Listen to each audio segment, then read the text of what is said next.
안녕하세요. 우리는 누구나 저마다의 짐을 지고 살아갑니다. 하지만 어떤 사람은 그 짐 속에서도 감사를 잃지 않습니다. 오늘은 제가 오래도록 배우고 싶은 한 분을 만나 이야기를 나눠 보았습니다. 요즘 어떻게 지내고 계시나요?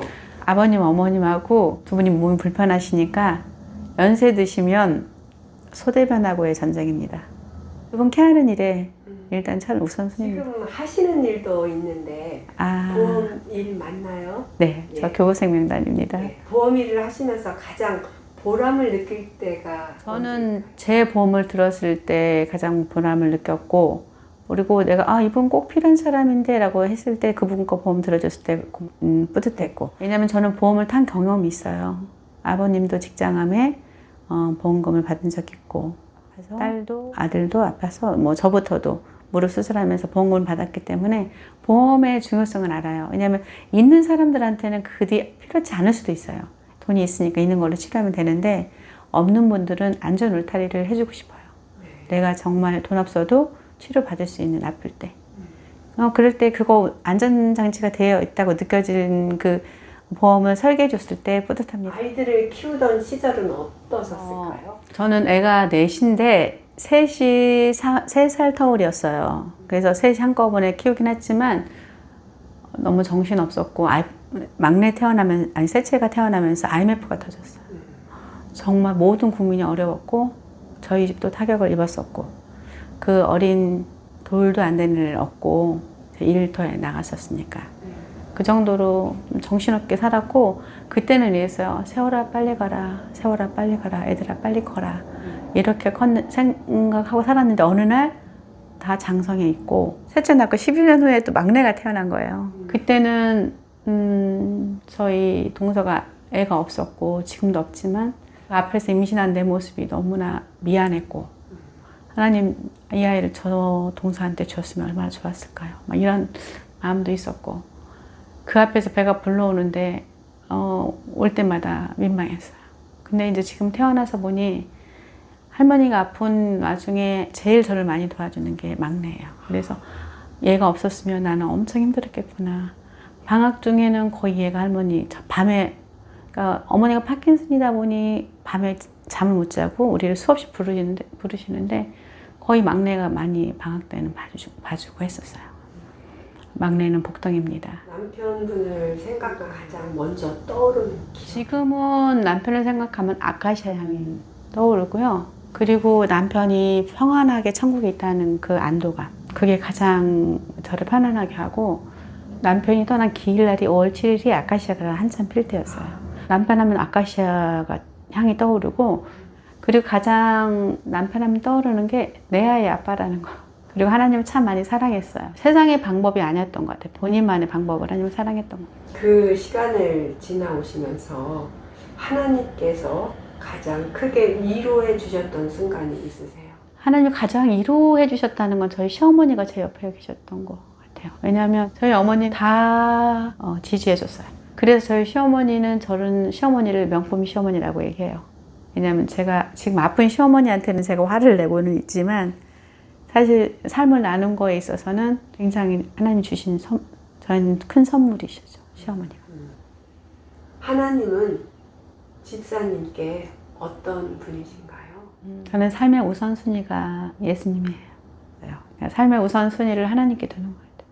가장 많이 붙드는 성경 말씀은 무엇이죠? 데살로니가 전서죠. 그거 데살로니가 전서에 나오는 항상 기뻐하라, 심하게 기도하라, 범사에 감사하라. 이는 그리스도 예수 안에서 너에게 향하신 하나님의 뜻이니라. 이걸 제일 좋아하고, 어느 한때는 이런 것도 있었어요. 진리를 알지니 진리가 너희를 자유케 하리라. 그 말씀이 저를 주장하실 때도 있었어요. 그리고 저는 눕기를 제일 마음이 눕기가 오기는 했었어요. 네, 시어머니의 공경한 그 효심, 그는 이방 여인이었지만 어머니가 가는 곳에 나도 가고, 어머니 나라에 나도 가고, 어머니 나라가 내 나라고, 어머니 하나님이 내 하나님이고, 어머님 죽는 곳에 나도 죽고, 그게 그렇게 감동적이었어요. 근데 그래서 우리 시어머니를 만나게 해주셨는지도 모르겠어요. 지금 하나님께 가장 감사한 것은 무엇인가요? 내 아이가 건강하다는 거, 또 내 아이가 잘 자라줬다는 거. 태어날 때부터 아이들은 아무것도 할 수 없는 존재잖아요. 근데 그들이 스스로 뭔가를 할 때까지 우리가 옆에 있어줄 수 있었다는 거. 그리스도를 알고 있다는 거. 그게 가장 감사해요. 지금까지 살아오시면서 가장 기억에 남는 시간은 언제였나요? 저희 가족이, 저는 가족여행을 많이 하고 싶었어요. 이유는 딱 한 가지. 저희 친정엄마가, 친정할머니가 눈이 일찍 어두우셔가지고 여행을 못 보내드렸다고, 할머니 돌아가신 후에 엄마가 그러셨어요. 그게 한이 된다고. 할머니를 여행 못 보내드리는 게 한이 된다는 얘기를, 저는 그게 마음에 새겨졌어요. 그래서 저희 시어머니, 시아버님 모시고는 여행을 많이 가고 싶었어요. 근데 이제 그 생활 여력이 안 되다 보니 출발이 늦었어요. 막내 돌 전에, 막내 태어난 그 해에 처음으로 저희가 가족 전체가, 남편까지 장봉도를 놀러 갔어요. 2박 3일인가? 그때 참 기억에 남고 행복했어요. 시부모님을 아까는 말씀하셨을 때 명품 시어머니를 하셨는데 지금의 모시고 사는 삶은 어떠신가요? 저희 시어머니가 지금처럼 이런 모습이 될 줄은 몰랐어. 언제까지나 제 기둥이고 우산인 줄 알았거든요. 근데 2016년부터인가 그랬던 거. 어머니 파킨슨을 발견한 게 7년 됐거든요. 근데 그 7년이 접어들면서부터는 온전히 이제 어머니를 케어하는 입장이, 목욕을 시켜드려야 되고, 식사를 좀 이렇게 챙겨야 되고, 어떤 여러 가지들이 그때 이제 서서히 다가오기 시작했고, 지금이 최고조지 않았나요? 마지막 질문 하고 싶네요. 가장 행복한 것은 무엇인가요?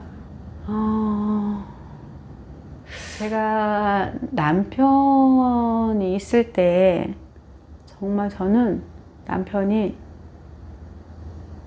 알코올 중독자였기 때문에 천국 못 갈까 봐가 제일 걱정이었고, 그 다음에 객사할까 봐, 어디가 술 먹고 있다가, 그 다음에 원룸에 혼자 살 때는 고독사 할까 봐, 혼자 사망할까 봐. 그래서 막 그 원룸에 갈 때마다 기도했어. 하나님, 저 혼자 죽음을 맛볼 수는 없어요. 너무 무섭고 두려워요. 천국 가는 모습을 확신을 주세요. 막 이런 어떤 기도 많이 했던 것 같아요. 그랬는데 하나님은 너무 놀라우신 게, 원룸을 끝내고 5월 7일 날 딱 저희 집에 어머니네로 들어왔어요. 그러니까 5월 8일 날 들어왔구나. 5월 8일 날 들어왔는데 5월 딱 7일 날 한 1년 같이 살고 집에서 평안히 천국 가는 모습을 어머니, 아버님, 저 딸, 아들, 막내, 큰애들 둘만 한 1, 2분 늦었어요. 오는 시간이 있어가지고. 근데 너무 평안히 보내면서, 하나님은 나의 두려움을 아셨구나. 나의 이 기도를 들어주셨구나. 밖에서 그렇게 외롭게 가지 않게 하셨구나. 지금 생각이 나네요. 그게 너무 감사했다 생각이 들고, 아버님, 어머님, 저희 친정 엄마가 그렇게 평안히 천국 가시는 게 지금 제 소망이고 기도 제목. 힘든 시간을 지나고 계신 분들께 꼭 하고 싶은 말이 있으신가요? 제가 하나님을 모른다면 저는 이혼도 했을 거고, 이 삶을 유지하지 못했을지도 모르겠어요. 근데 하나님을 믿고 내가 그 자리에서 있고 기도하면서 견디면, 분명한 건 애들도 커 있고, 그리고 남편도 어쨌든 천국에 가 있고, 부모님들도 곧 천국에 가시겠고, 궁극적인 목적은요, 세상의 부귀영화는 아니에요. 천국이에요. 드리고 싶은 감사가 있다면 무엇인가요?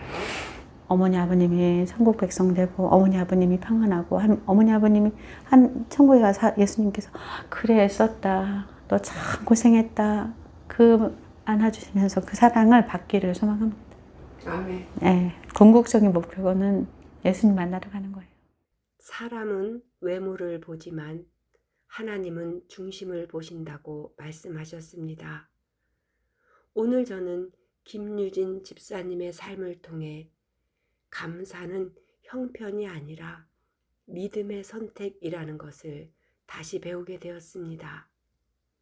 이 영상이 누군가에게 큰 위로와 소망이 되기를 바랍니다. 감사합니다.